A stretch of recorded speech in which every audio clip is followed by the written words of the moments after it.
Scroll through any yoga page on Instagram, and what will you see? Extreme back bends, headstands, handstands, splits. Somewhere down the line, the message that they are conveying is that flexibility is equal to success in yoga.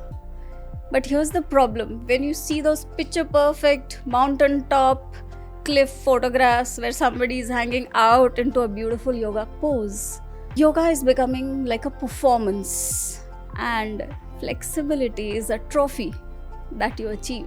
While we chase this flexibility, the whole point of doing yoga is somewhere missed, and that is a big problem. I'll show you how. See, on Instagram, it is aesthetically perfect, but when you see a real yoga happening, you will see that their nervous system is getting regulated. You won't see anything on camera, what they are doing, their bandhas, their breath, their micro alignments. That's not seen on camera, but their nervous system is changing. But these fast cuts on Instagram and flashy yoga wear and whatever is done to make it picture perfect, what are we conveying about yoga? It's something we all need to think about. So when we see the whole picture, what we can actually experience is that Instagram looks very, very impressive, no doubt about it. But when you get into real yoga, let's check what actually happens in a practice session. Here we are now dealing with our own nervous system. One is a part of your nervous system which is constantly activated, and another is a part which is regulated. Through the day, in our busy urban lifestyles, we're constantly either scrolling or rushing for our to-do lists. Somewhere we go into a pace where we move out of regulation into more of reactive behaviors. And when you get into whether it is asana practice or regulating your breath, even one single breath, you're actually kick-starting the process of regulating your own nervous system.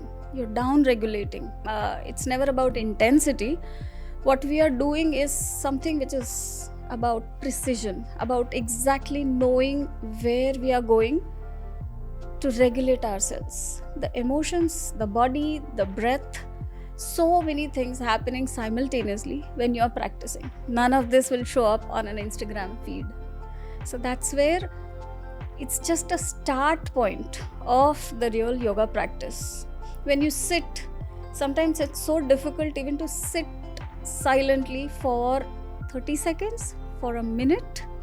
And why does that happen? Because your body is capable of sitting still, but the nervous system is not allowing it to do so. It's constantly in that hyperactive mode, and it is pushing your body also to fidget around, to move, to get stimulated, the sensory stimuli that constantly hold and grab us.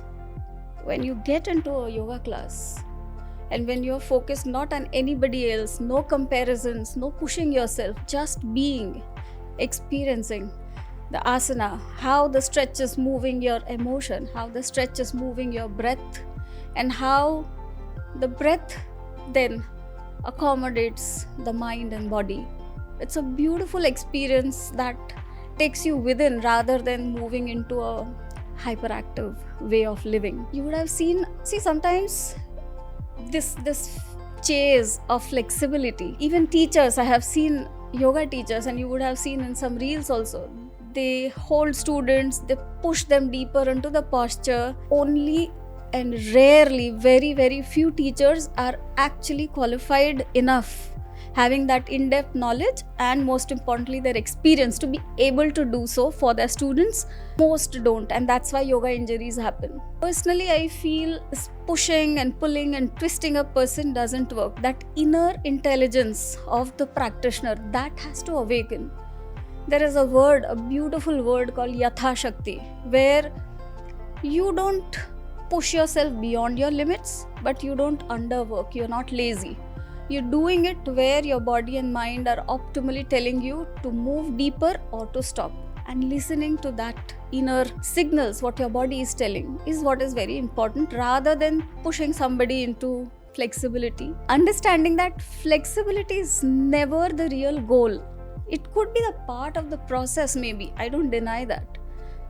But the goal we have to always remember is regulation, and regulation alone. And that kicks up a higher potential within you, and you will surprise yourself in terms of your performance, which you're already running after, or about experiencing the fullness of this life.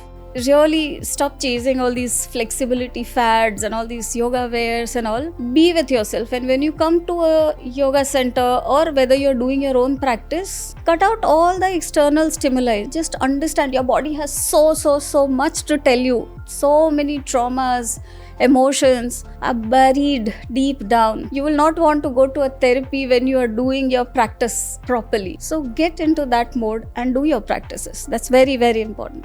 So now let's get a reality check. I completely understand that when you are looking at Instagram and somebody is looking super flexible, you give them a lot of likes, you get inspired. This time, when you do this, ask that, is it yoga or is it gymnastics? Because then why call it yoga? If somebody is super flexible, might as well let them be a gymnast, right?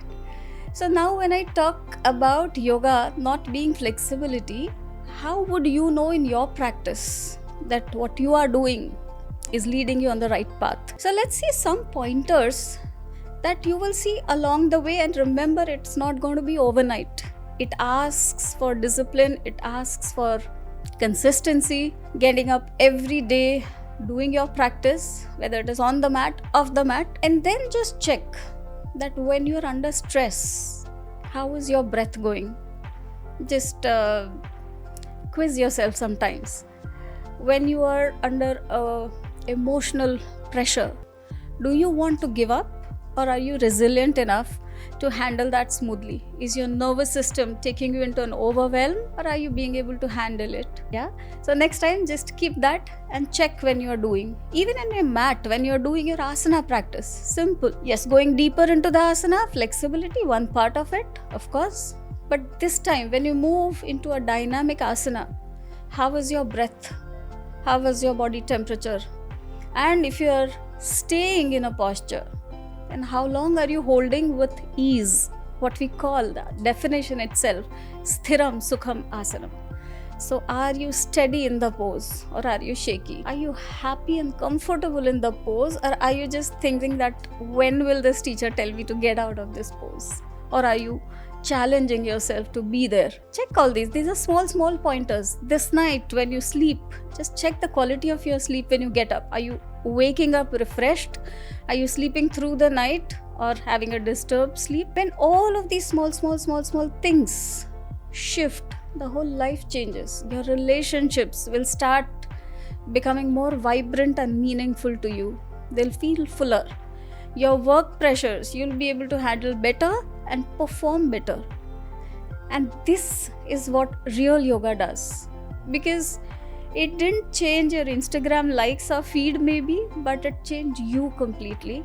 And therefore, when you change, your energy signature changes, the world around you will start changing.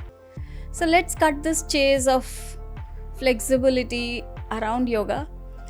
Let's stop pushing into high intensity or difficult looking postures and see where we are right now. Yes, if you are already there, not just in terms of your body fitness, but also in terms of your emotional fitness, your breath regulation, then by all means move into the challenging postures and challenge yourself to check that are you still regulated even in those postures. As a human being, more than just a body, let the whole being transform when you do yoga, rather than just focusing on these body-based fads. So what do you think is the hardest posture when you practice yoga? Let's end this video with a challenge. And no, it's not a handstand or a split challenge. My challenge is, wherever you are, just take a nice deep breath, close your eyes, and see if you can be absolutely still for next 3 minutes. And let me know how it goes.